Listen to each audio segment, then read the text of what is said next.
GIT की smart class में आप सबका स्वागत है। और अकाउंटिंग इस क्लास में चूंकि हम लास्ट टॉपिक पढ़े हैं थ्योरी टर्म का बैलेंस शीट, और बैलेंस शीट के बारे में मैंने बता दिया आपको, प्रॉपर्ली वो कर दिया। मैंने कहा था सिर्फ 3-4 बातों पे सोचना है, capital drawing, net profit, net loss या इंटरेस्ट ऑन कैपिटल। बाकी तो ऐसे लिख दीजिएगा कौन किस साइड में जाएगा। अच्छा, बैलेंस शीट के भीतर किस चीज का जिक्र होता है? लाइबिलिटी और एसेट्स का जिक्र होता है। लेफ्ट साइड में लाइबिलिटी होती है और राइट साइड में एसेट्स होता है। ठीक है, इसमें उल्टा होता है, थोड़ा दिमाग में रखी रहेगा। तो आपका टाइम स्टार्ट होता है नाउ, और क्वेश्चन सामने स्क्रीन पे है और आपके नोट्स में भी है। अच्छे से कॉपी में सॉल्यूशन करिए, डायरेक्ट सॉल्यूशन करिए, क्वेश्चन नोट करने की जरूरत नहीं है। पहले तो कैपिटल से स्टार्ट करिए, जो जोड़ने घटाने वाला है काम खत्म करिए, बाकी नॉर्मल वे में। ठीक है, और इसके बाद एक और क्वेश्चन दिया जाएगा आप लोग को। ठीक है, तो टाइम स्टार्ट आप आराम से करिए। और कल से स्टार्ट हो रहा है आपका जीएसटी। अब अपसेंट मत करिएगा, क्योंकि 2 दिन 3 दिन जीएसटी होगा, उसके बाद आपका स्टार्ट हो जाएगा क्या? बिल्कुल। तो इसका आंसर जो आएगा वो आएगा 1,44,500, यानी 1,44,500। अगर आपका बैलेंस 1,44,500 आ रहा है, जबरदस्ती नहीं, एग्जैक्ट में आ रहा है, तो सही है। चलिए सॉल्यूशन में बता देता हूं। मैंने कहा था आपको, सुन लीजिए मेरी बात, सुन लीजिए। पहले मैंने कहा था पहले तो कैपिटल से स्टार्ट किया जाता है। कैपिटल कितने का है? 60,000 का।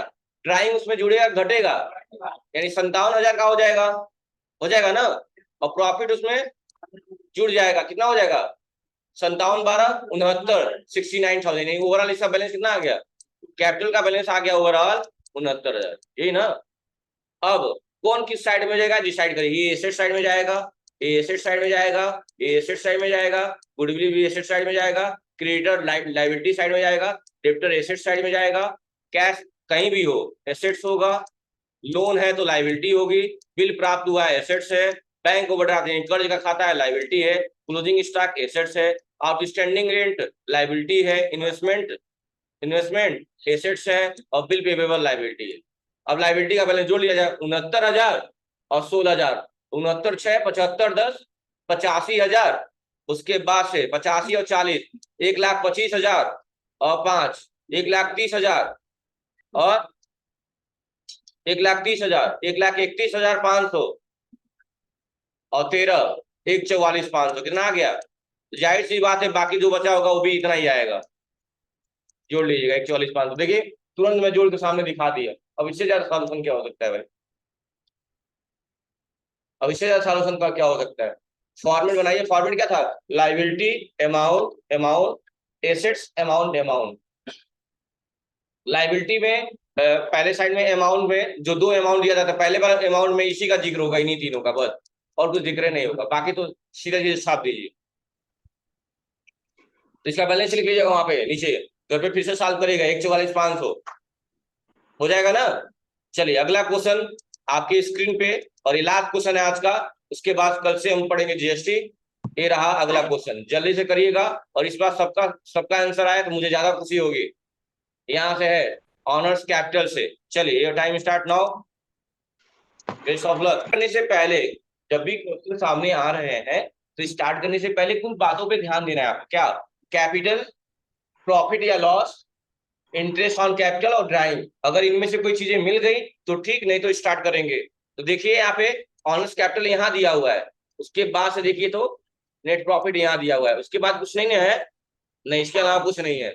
यानी कि ये दोनों क्या हो जाएगा? कैपिटल के बैलेंस को बढ़ाएगा। प्रॉफिट 1,05,000 था ऑनर्स कैपिटल, और प्रॉफिट हो गई 26,250 का। जोड़ लीजिएगा, कहानी स्टार्ट करिए। बस अपना सॉल्यूशन करिए, मैं फिर बताता हूँ। तो देख सकते हैं आप लोग, सब सामने आ जाइए।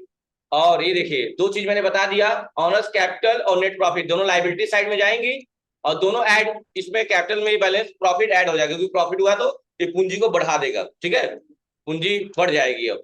ठीक है, लॉन्ग टर्म डोल है लाइबिलिटी होगी, सिंडिकेटर है लाइबिलिटी होगी, डेप्टर है एसेट्स होगा, इन्वेस्टमेंट एसेट्स होगा, बिल प्राप्त हुआ है एसेट्स होगा, प्लांट इन्वेस्टरी एसेट्स होगा, लैंड एंड बिल्डिंग एसेट्स होगा। गुडविल का परिभाषा ही होता है कि गुडविल एक अदृश्य संपत्ति है, यानी एसेट्स ही होगी।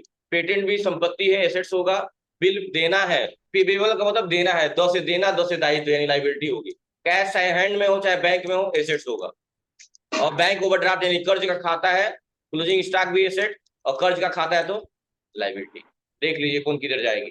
अब बैलेंस जोड़ घटा लीजिए, जो भी करना है। इसमें कुछ घटाना तो ही नहीं, सब जोड़ना ही है। तो कौन कौन लाइबिलिटी है देख ही लिए, बैलेंस जोड़ लीजिएगा, आ जाएगा 1,05,000 सीधा सीधा दिख गया। और लोन 1,70,000 हो गया, देखो यहीं पे 1,70,000 हो गया, कहीं कहाँ से 1,90,000 पटकी हुई थी, 1,70,000 75 तो यही हो गया, 1,75,000 हो गया कि नहीं हो गया। और उसमें अभी प्रॉफिट हुआ जोड़ दीजिए 26,000, वैसे क्रॉस कर गया 26 के बाद 2,01,000 हो गया, यानी 2 लाख से ऊपर आंसर आएगा, ये बात तो क्लियर हो गई। 1,90,000 तो कबू नहीं आए, इतना तो आए। चले ठीक है, बाकी आप लोग देख लीजिएगा, इसका राइट आंसर होगा 260, 750। आंसर मैं लिख दे रहा हूँ, घर पे बैठ के एक बार मनन करिए, पढ़िए अच्छे से। आपकी उज्जवल भविष्य की कामना करता हूँ। मिलते हैं अगली क्लास में जीएसटी के साथ। Thank you class.